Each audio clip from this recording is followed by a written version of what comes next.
The window was open, and my daughter was gone. I stood in the doorway of her chamber with rain driving sideways through the gap, soaking the stone sill, darkening the little quilt she had kicked aside. Her boots were still by the bed. Her cloak was still on its hook. She had gone barefoot into the storm, and the cold that hit me then had nothing to do with the wind.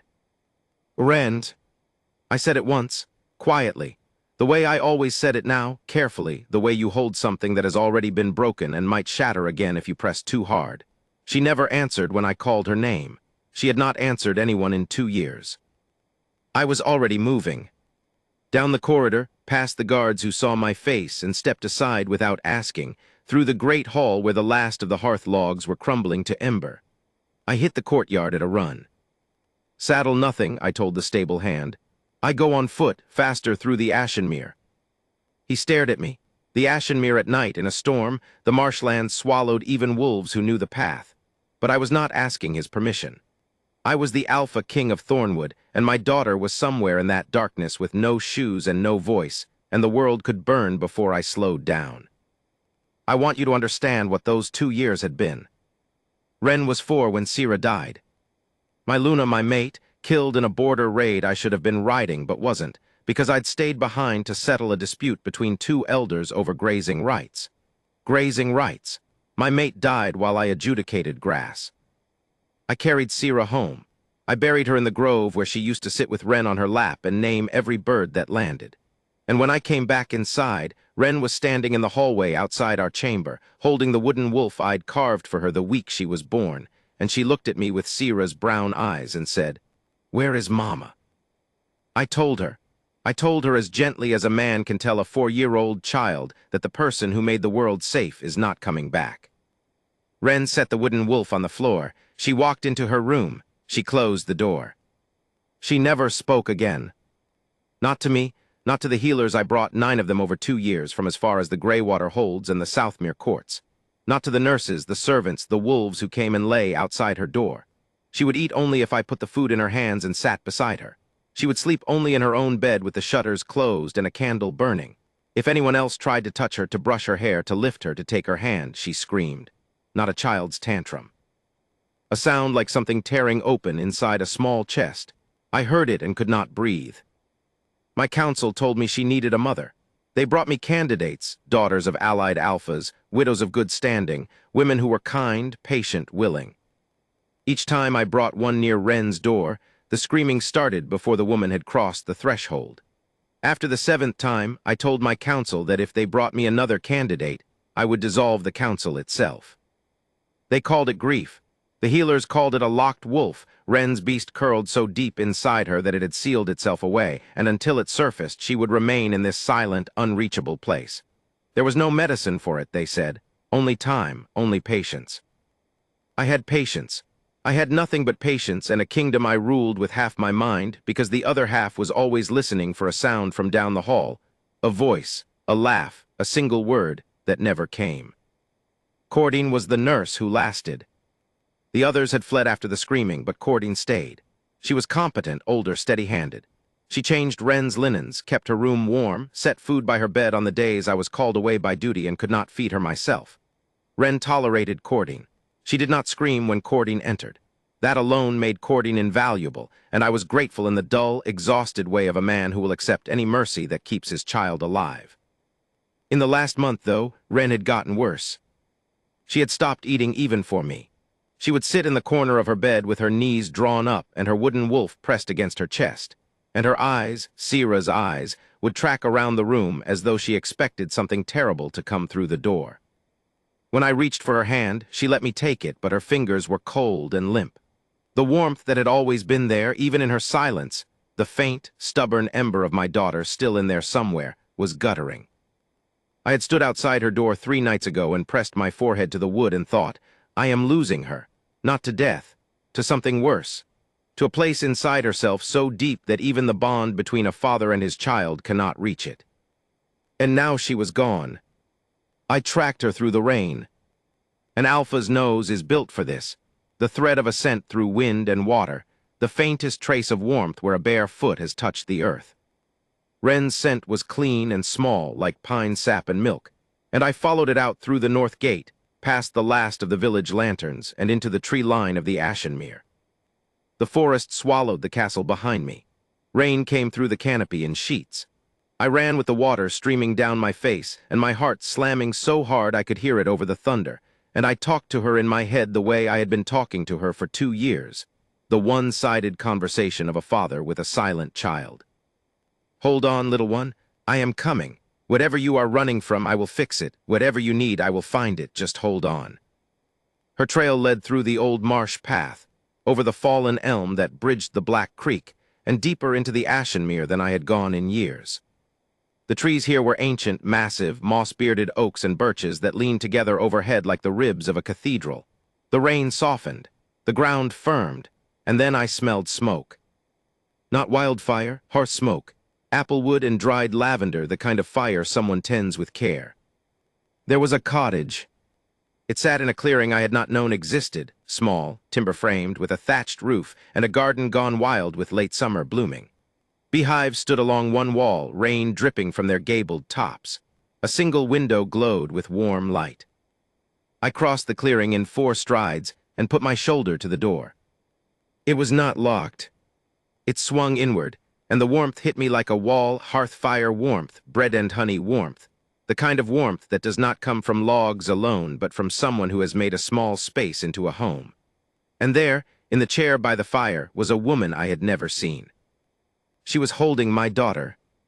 Wren was asleep. Her bare feet hung over the arm of the chair, her cheek was pressed against the woman's shoulder, and her fingers, the fingers that had been cold and limp in my hand for a month, were curled around the collar of the woman's dress. Not loosely, not the way a child tolerates being held. Wren was gripping this stranger the way she used to grip Sira, with every small knuckle white and certain. The woman looked up at me, and I want to tell you that the bond struck like lightning or fire or something grand enough to match what it did to me. But it didn't. What happened was simpler and more devastating. The rain on my skin went warm. Not hot, not burning. Warm the way sun feels through glass on the first day of spring when you've forgotten that warmth exists. It started at my hands, where the water was running off my knuckles, and spread up my arms and across my chest. And by the time it reached the place behind my ribs where I had been carrying 2 years of grief like a stone, I understood that something had shifted, that the world had rearranged itself quietly around this woman in the chair and me standing in her doorway, and it would never go back. She was afraid of me. I could see it, the widening of her eyes, the way her arms tightened around Wren, the instinct to protect the child from the enormous, rain-soaked, wild-eyed alpha who had just shouldered his way into her home. She was small. Brown hair falling out of a loose braid, hands rough from work, a plain linen dress mended at the hem. Nothing remarkable about her except the fact that my daughter, who had not let a living soul touch her in 2 years, was sleeping in her arms like the world was finally safe. "She is mine," I said. My voice came out rough. I meant Wren. The woman's chin lifted. "I know she belongs to someone. She came to my door crying in the rain. She would not let me set her down, so I did not set her down." "How long?" 2 hours, perhaps 3. She was freezing. I gave her broth and wrapped her in the quilt, and she fell asleep. I stared at her. 3 hours. In 3 hours, this woman had done what 9 healers and 7 candidates and every wolf in Thornwood had not done in 2 years. She had held Wren, and Wren had let her. "She does not let anyone hold her." I said it flatly, because I did not trust my voice to carry the weight of what that sentence meant. The woman looked down at Wren's sleeping face. Something in her expression shifted, a tenderness so plain and unguarded that it hit me in the chest harder than the bond had. "She let me," she said simply. "I do not know why. She walked through my door and stood there shaking, and I knelt down and she came to me." Wren stirred. Her fingers tightened on the woman's collar, and she made a small sound, not a word, not yet, but a sound I had not heard from her in 2 years. A murmur, the kind a child makes when she is dreaming and the dream is good. I sank into the only other chair in the room. My legs gave out. I did not decide to sit. My body simply stopped holding me upright, because the thing I had been bracing against for 2 years had been taken out of my hands by a woman in a mended dress in a cottage I hadn't known was there. "I am Lorcan," I said, "Alpha King of Thornwood." She went very still. Then she looked at me the way people do when they have just realized that the man they have been speaking to plainly is the one they are supposed to kneel for. I watched the awareness move through her, my size, my bearing, the sigil on the rain-dark leather of my coat, and I watched her decide not to kneel. She couldn't anyway. Ren was in her arms. "Neve," she said quietly, "I am no one. You are holding my daughter and she is sleeping. You are not no one." Her mouth opened, then closed. She looked down at Ren again, and I saw her hand move, a small, unconscious stroke along Ren's hair. The gesture of someone who knows how to comfort a child because it lives in her hands the way swordwork lives in mine. "I will carry her home," I said. "The castle is a league north." I reached for Ren. Ren screamed. The sound shattered the quiet of the cottage like a stone through glass. She was awake in an instant, her body rigid, her hands clawing at Neve's dress, her mouth open and that terrible tearing sound pouring out of her. The sound I knew, the sound that meant, "Do not touch me, do not take me, I am not safe." But she was not reaching for me. She was holding on to Neve. I pulled my hands back as though I'd touched fire. My daughter, who tolerated me, who let me feed her, who sometimes let me sit on the edge of her bed while she fell asleep, was screaming because I had tried to take her from a stranger she had known for 3 hours. Neve was shaking.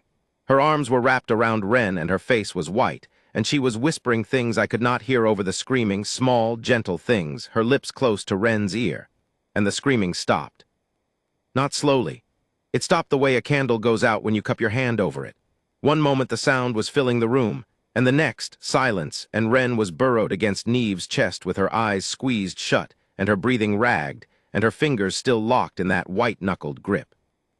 I stood in the middle of the room with my hands empty and my heart cracked open, and I looked at this woman, this stranger who had no pack, no status, no name I knew, and I knew 2 things at once. The first was that my daughter had chosen. The second was that so had my wolf. The warmth was still there. It had not faded. If anything, it had deepened, settled into my chest like an old fire, the kind that burns clean and does not go out. I could feel the bond shaping itself between us the way a river finds its course, not forced, not sudden, but inevitable. It had been waiting. I did not know how long. It had been waiting for me to walk through this door. "I cannot take her from you," I said. Neve's eyes were wet. "I do not understand what is happening." "Neither do I, but my daughter has not let anyone hold her since her mother died, and she is holding you. I will not undo that. Not tonight. Not for anything." I sat back down. The fire crackled.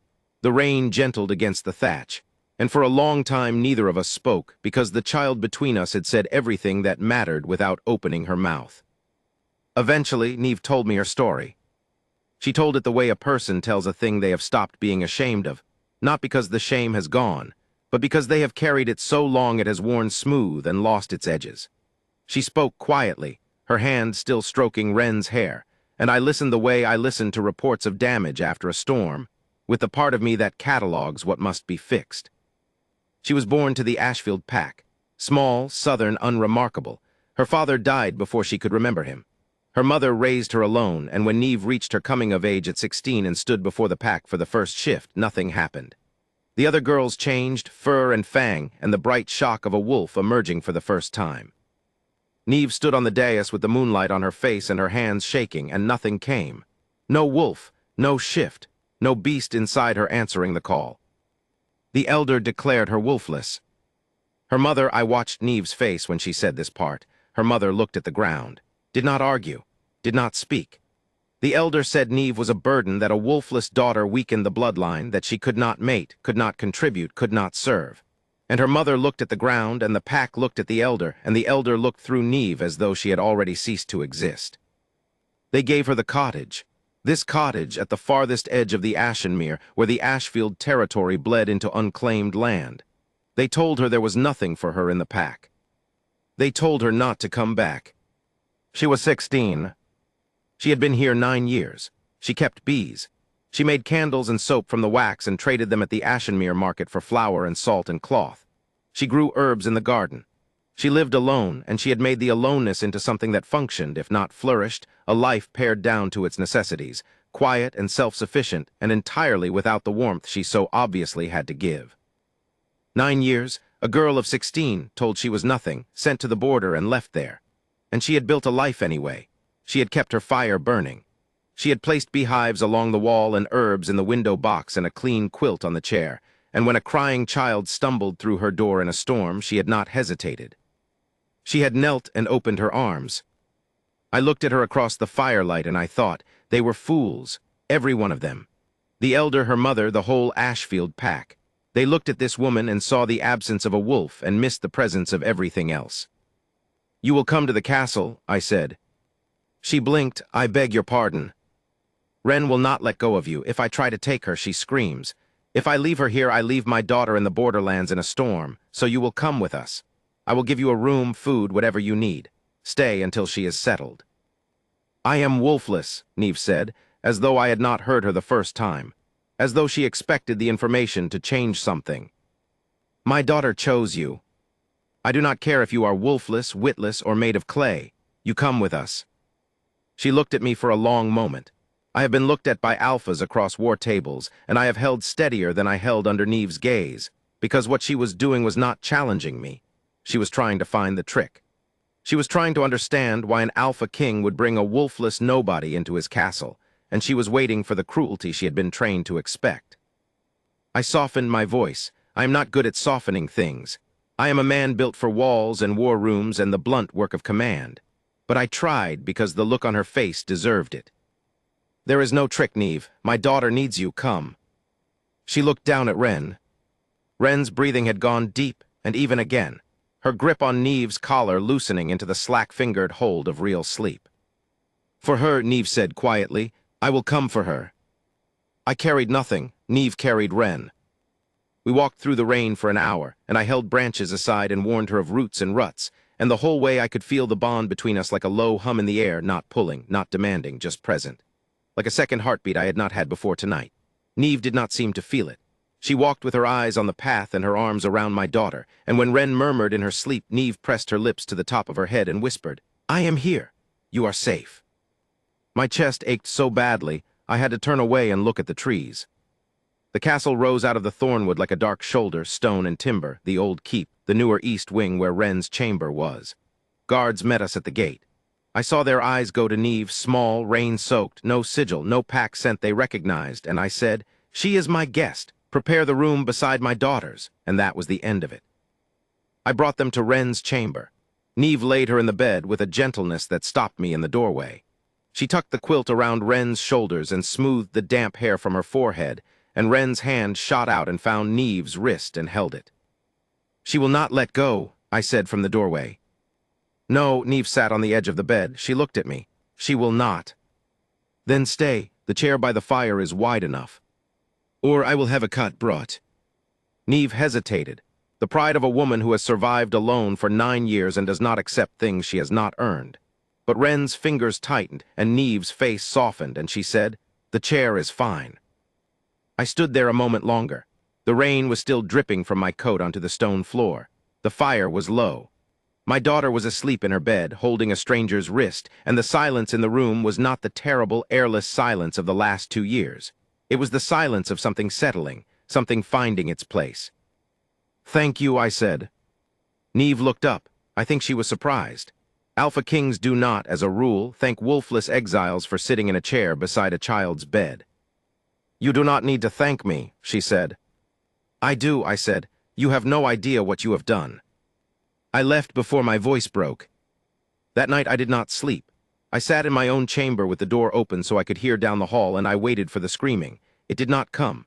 At some point near dawn, I walked silently to Wren's door and looked in, and I saw Niamh asleep in the chair with her head tilted back and Wren's hand still wrapped around her wrist, and on both their faces was an expression I had forgotten existed. Not happiness. Simpler than that. Rest. In the morning, Wren ate. She sat at the small table in her chamber with Niamh beside her and ate porridge with honey, 4 spoonfuls, then 6, then the whole bowl. She did not speak. But she ate without my hand guiding hers, and she looked at Niamh while she did it, and when the bowl was empty, she pushed it toward Niamh with both hands, which was more purposeful communication than she had shown anyone in 2 years. "She wants you to eat too," I said from the doorway, where I had been standing like a sentinel because I could not bring myself to leave. Niamh glanced at me. Then she took the bowl and filled it from the pot on the tray and ate, and Ren watched her with those dark eyes, Sierra's eyes, and something in my daughter's face shifted. Not a smile. The muscles had perhaps forgotten how, but the beginning of one, the sketch of it, the place where a smile would go when it was ready. I gripped the doorframe and breathed. The days that followed were unlike anything Thornwood had seen from me. I canceled council meetings. I postponed a border review. I told my commander, Brielle, that unless the castle was literally on fire, I was not to be disturbed before noon. She looked at me as though I had lost my mind, and I had, in a sense. I had lost the mind that ran the kingdom on discipline and stoicism, and the careful suppression of every feeling that did not serve the work. In its place was a mind that could think of nothing but the two of them, Neve and Ren, and what was happening in my daughter's chamber that I could not explain and would not interrupt. Neve did not try to fix Ren. That was the thing I noticed first and understood last. Every healer I had brought had tried to coax words from my daughter. Bribes, games, gentle pressure, careful strategies. Neve did nothing of the kind. She sat with Ren. She combed her hair slowly, asking permission with her hands before every stroke. She showed Ren the dried lavender she had brought from the cottage and let her hold it, smell it, crumble it between her fingers. She hummed old songs, folk melodies, the kind of music that has no words but carries warmth in every note. And she waited. Not the grim, teeth-gritting patience of someone enduring a task. The patience of someone who understood from the inside what it felt like to be declared insufficient and left alone. Neve did not push Ren because Neve knew what pushing felt like. She had been pushed. She had been measured against a standard she could not meet and found wanting, and she had survived by building a quiet, careful life in the space the world left her. She gave Ren that same quiet, that same care. That same unspoken message. You do not have to be anything other than what you are, and I will be here either way. I watched this from doorways and hallways and the edge of rooms, trying to be unobtrusive, which is difficult when you are the largest person in the castle and every guard straightens when you pass. But I watched, and what I saw undid me. On the second day, Ren reached for Neve's braid and held it. Not pulled, held. The way you hold a rope when you are climbing and the ground is far below. On the third day, Ren followed Neve out of the chamber and into the hallway. She had not left her room voluntarily in months. On the fourth day, Neve brought a jar of honey from the kitchen. She had asked the cook, who had given it gladly. And she and Ren sat on the floor by the hearth and drizzled honey onto bread, and Ren licked it from her fingers and looked at Neve, and the sketch of a smile deepened into something that was almost there. On the fifth day, I found them in the castle garden. Ren was standing among the wildflowers. She had wandered outside, with Neve following, neither of them wearing shoes. And she was touching the petals of a white anemone with one finger, very gently, and Neve was kneeling beside her. And neither of them was speaking. And the silence was so full of warmth that I stopped at the garden gate and could not move. The bond hummed. It had not stopped. Since the night in the cottage, it had been a constant presence. Not a voice, not a command, but a warmth in my chest that deepened every time I looked at Neve. I knew what it was. Every alpha knows. The fated bond, the mate pull, the thing my kind are born knowing is out there waiting, the lock to which we are the key or the key to which we are the lock. I had felt it before with Sierra, and I had believed that when she died, it died with her, that the bond was a once-in-a-lifetime gift and mine had been spent. I was wrong. The bond had not died with Sierra. It had gone dormant. It had curled itself into the deepest part of me and waited, the way Ren's wolf had curled and waited inside her, and now it was waking not in the dramatic, theatrical way the old stories describe, with fire in the blood and wolves howling at the moon. It woke the way dawn comes. Gradually, inevitably, the light already there before you notice it has changed the room. I did not tell Neve, not yet, she was here for Ren. She had come for a child's sake, not for mine, and the last thing she needed was an alpha king she barely knew telling her that destiny had pinned a mate bond between them. She had spent 9 years being told she was not enough.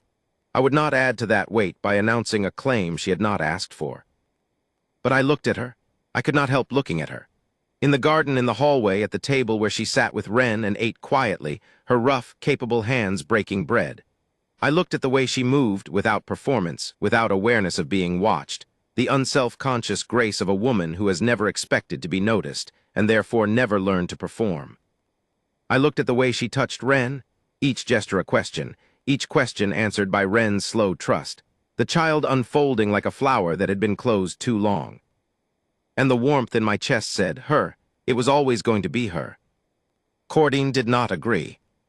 The nurse had been polite to Neve for the first 2 days, the careful, measured politeness of someone who is watching to see how the wind blows before choosing a direction.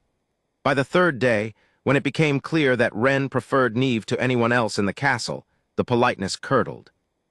"The child needs structure," Cordine told me in the corridor outside Wren's chamber. "Not a vagrant who talks to bees." "Neve is not a vagrant, she is my guest. She is wolfless. She has no standing, no pack bond, no ability to raise a child who will one day lead this kingdom. The girl needs." "Wren," I said, and I said it with enough edge that Cordine stepped back. "Her name is Wren. She is not the girl. She is not the child. She is my daughter, and she is eating and sleeping and walking in the garden for the first time in 2 years, and if you tell me that the woman responsible for that is not good enough, Cordine, you and I will have a conversation you will not enjoy." Cordine bowed her head. "Forgive me, my lord, I only think of the child's welfare." I let it pass. I should not have let it pass. 2 nights later, Brielle came to my study. My commander was not a woman who came to my study for small matters. She was the kind of officer who solved problems herself, and only brought you the ones that required the weight of a crown. "There is something you should hear," she said. She had a servant with her, a young woman named Pela who worked in the kitchens and sometimes carried trays to Wren's room. "Tell him," Brielle said. Pela was shaking. She gripped her own hands in front of her and spoke to the floor. "It is the nurse, my lord. Cordine, I have seen, I have heard." "Speak plainly." "She hurts the little one." The words came out in a rush, as though Pela had been holding them behind her teeth for a long time and they were relieved to be free. "Not where it shows. She pinches her, on the arms, under the sleeves. She whispers to her. I heard her once through the door. She said, if you make a sound, I will send the new woman away and it will just be you and me again." She says things like that. She has been saying things like that for I do not know how long, my lord. I was afraid to speak. Cordine is trusted. You trust her. I thought no one would believe a kitchen girl over. "How long?" I said. My voice had gone very quiet. Brielle, who had known me for 15 years and fought beside me in 3 border wars, took a step to the side. Not away from me, away from what was coming off me. "Months, my lord, perhaps longer, since before the new woman came. The little one, Wren, she was getting worse, and I thought it was the grief. We all thought it was the grief, but I bring the trays and sometimes I stay to collect the dishes, and I hear things, and Pela's voice broke. I should have spoken sooner. I am sorry." I stood up from my desk. The chair hit the wall behind me. I did not feel my hands, but I knew they were fists, and the thing moving through me was not the bond warmth and not the father's ache, but something older and darker. The wolf's fury, the alpha's rage at a threat inside his own den, inside his own walls, touching his own child. Brielle put her hand on my arm. "Lorcan." "Where is she?" "In her quarters. I have a guard on the door. She does not know." I breathed in, out. The rage did not lessen, but it changed shape. It went from something wild to something precise, the kind of controlled fury that breaks walls at their weakest point. "Bring her to the hall." I did not wake Wren. I would not have her near this. But I went to her room first, and I stood in the doorway, and I looked at my daughter sleeping, truly sleeping deeply, her face smooth, her wooden wolf tucked under her arm and her other hand resting on the blanket where Neve's hand had been before Neve retreated to her own room for the night. I looked at those small arms. I thought of fingers pinching the skin beneath the sleeves. I thought of a whisper in the dark, "If you make a sound, I will send the new woman away," and I understood, finally, fully, why Wren had stopped speaking. Not because of grief alone, because she had been taught that sound was dangerous. That making noise would cost her the things she loved. She had gone silent not because she couldn't speak, but because someone had made her afraid to. I went to the hall. Cordine stood before me with her hands clasped and her chin up, composed, dignified, the picture of injured bewilderment. "My lord, I do not understand why I have been summoned at this hour."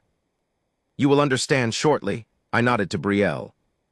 Pela told her story again. Cordine's face did not change. That was what convicted her more than the words, the absolute stillness of her expression, the practiced blankness of a woman who had been managing her performance for a long time. "Lies," Cordine said when Pela finished. "The girl is confused. She does not understand what she saw." "Wren stopped eating when I was away," I said.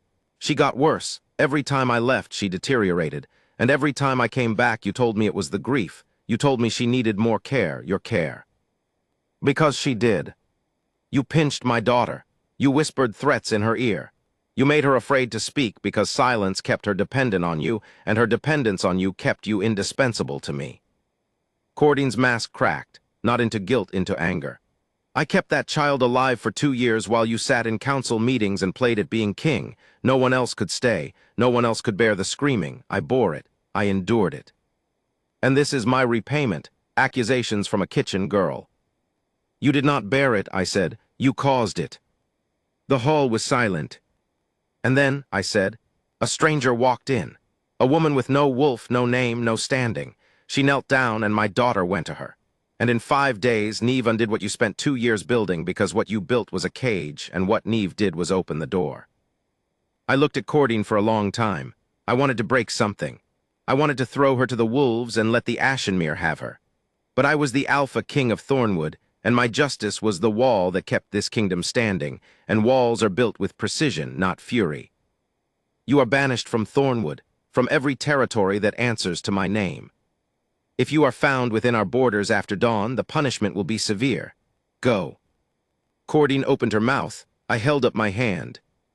If you speak another word in my hall, I will not be as measured as I am now. Go, now. She went. I stood alone in the hall for a long time. The fire had burned low.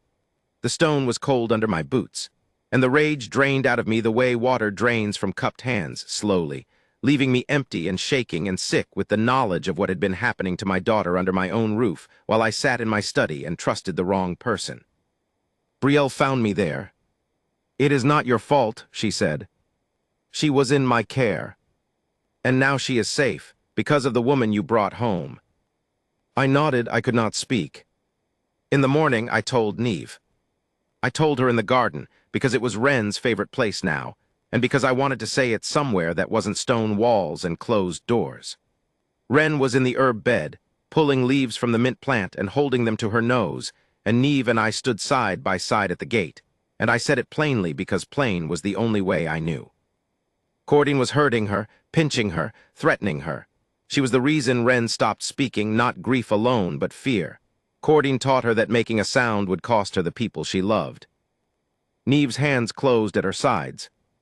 Her face went white, then flushed, and her eyes brown, steady, the eyes of a woman who has survived 9 years alone and does not break easily, filled with a fury so quiet it was more frightening than anything I had felt in the hall. Where is she? Banished as of dawn. Niamh looked at Wren. The child was crouching in the mint, her fingers green, her face intent on the small business of leaves, unaware that 2 adults were standing 10 feet away rearranging their understanding of everything that had happened to her. She was afraid, Niamh said softly. The night she came to my cottage, she was not running from the storm, she was running from someone. Yes, and she came to me because I was the opposite of what she was running from, because I did not, Niamh stopped. Her voice caught. Because you did not demand anything from her, I said. You did not require her to be anything, you just opened your arms. Niamh pressed her hand to her mouth. I watched a tear track down her cheek, and I wanted to brush it away, and I did not, because she was holding herself together with the particular composure of someone who has not had the luxury of falling apart in front of another person in 9 years. You opened your arms, I said again, and she chose you. And I need you to hear me when I say this, because I do not think anyone has told you, you are not nothing, you are not a burden. You are not wolfless, you are not worthless, and whatever that elder told you in Ashfield was the worst judgment I have ever heard of, and I have been hearing judgments my whole life. She looked at me. The tears were falling freely now, and she was not wiping them. You held my daughter when no one else could. You made her safe when she had forgotten what safe felt like. You walked into this castle for a child's sake, not for a title, not for a position, not because you wanted anything from me. And what you have given Wren in 7 days is more than I managed in 2 years with every resource in this kingdom. That is not true. It is true, and there is something else, something I should have told you the night I walked into your cottage. The warmth in my chest flared. I felt it the way you feel a sunrise, gradual, then sudden, then everywhere. You are my mate, Niamh. The bond has been between us since I came through your door. I did not tell you because you were here for Ren, and I would not put that weight on you without warning. But I am telling you now because Cordine is gone and Ren is safe, and you deserve to know the truth before you decide anything." She stared at me. The tears had stopped. Her lips were parted. In the herb bed, Ren had looked up from her mint and was watching us with her dark eyes, very still, very quiet, the way a child watches when she knows that what the adults are saying is important even if she cannot parse the words. "I am wolfless," Neve whispered. "The bond cannot, a wolfless woman cannot be an Alpha King's mate. It is not. It is, the bond does not ask permission.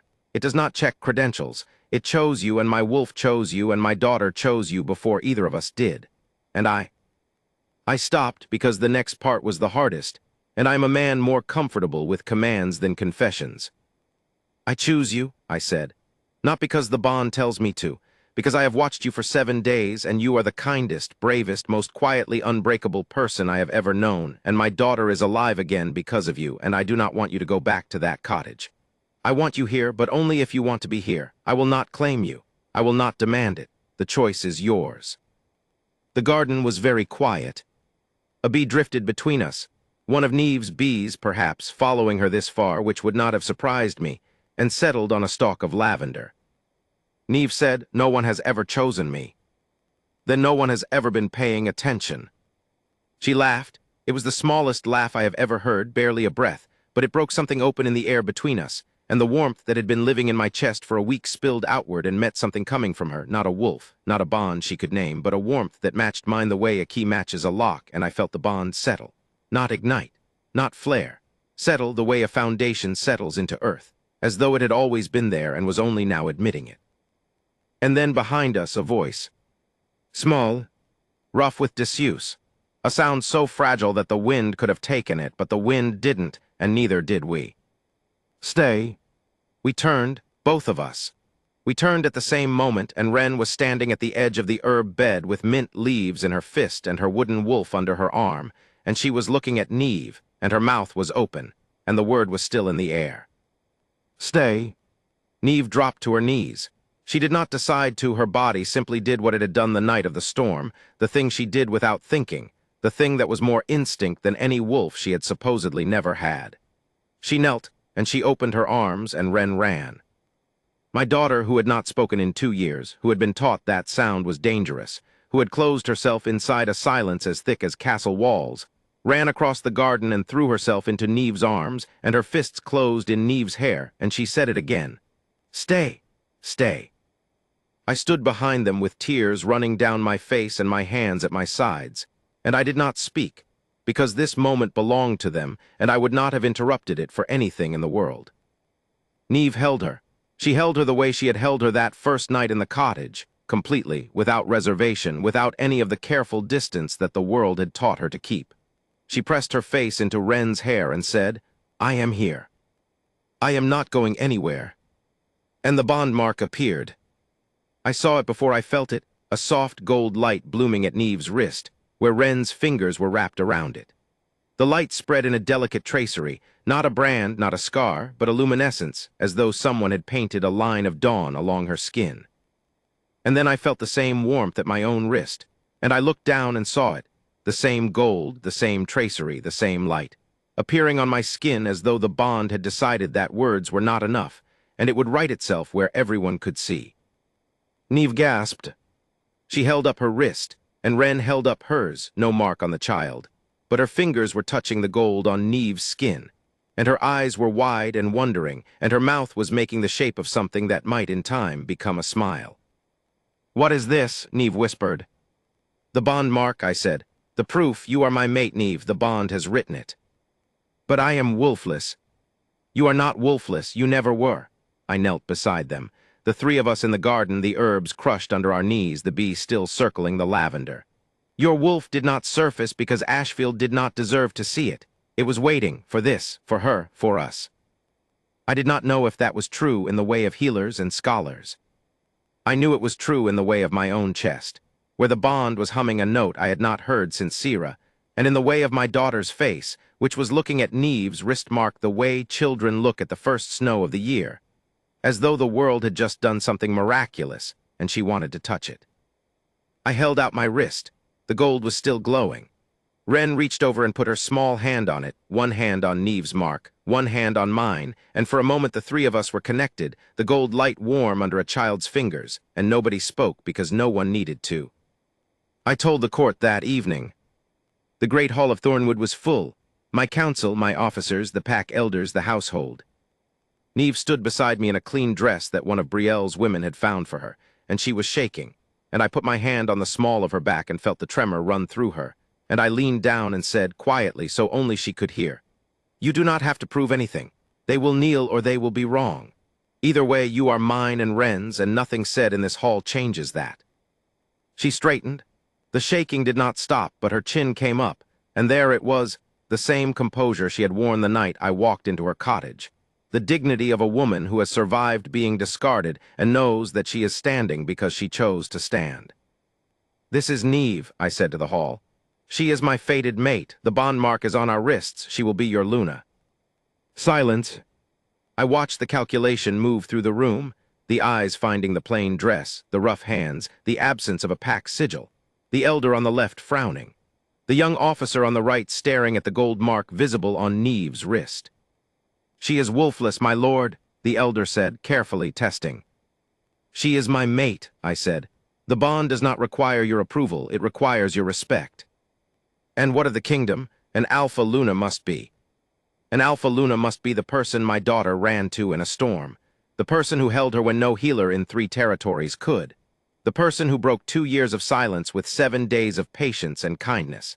That is what an Alpha Luna must be. And if you disagree, Elder Voss, I welcome your resignation." Elder Voss did not resign. He bowed his head. And then from behind us, the sound of small boots on stone. Wren had not been invited to the hall. She had been in her room with Brielle's guards, safe, warm, content. But the door at the back of the hall was open, and Wren was walking through it, her wooden wolf in one hand and her nightdress trailing on the floor, and she was walking past the guards and past the officers and past the elders, and she was walking toward Neve. The hall went still. Every eye followed the small figure moving through the rows of standing wolves. The Alpha King's daughter, the child who had not spoken in 2 years, the girl they had all watched fade and despaired of. She walked with the single-minded purpose of a child who knows exactly where she is going, and when she reached Neve, she lifted her arms. Neve picked her up. Wren put her head on Neve's shoulder and looked out at the hall with her dark, serious eyes, and she said, "Not to me, not to the court, not to any of the wolves who had spent 2 years trying to reach her," she said, to the room at large, her voice small but clear. "Mind."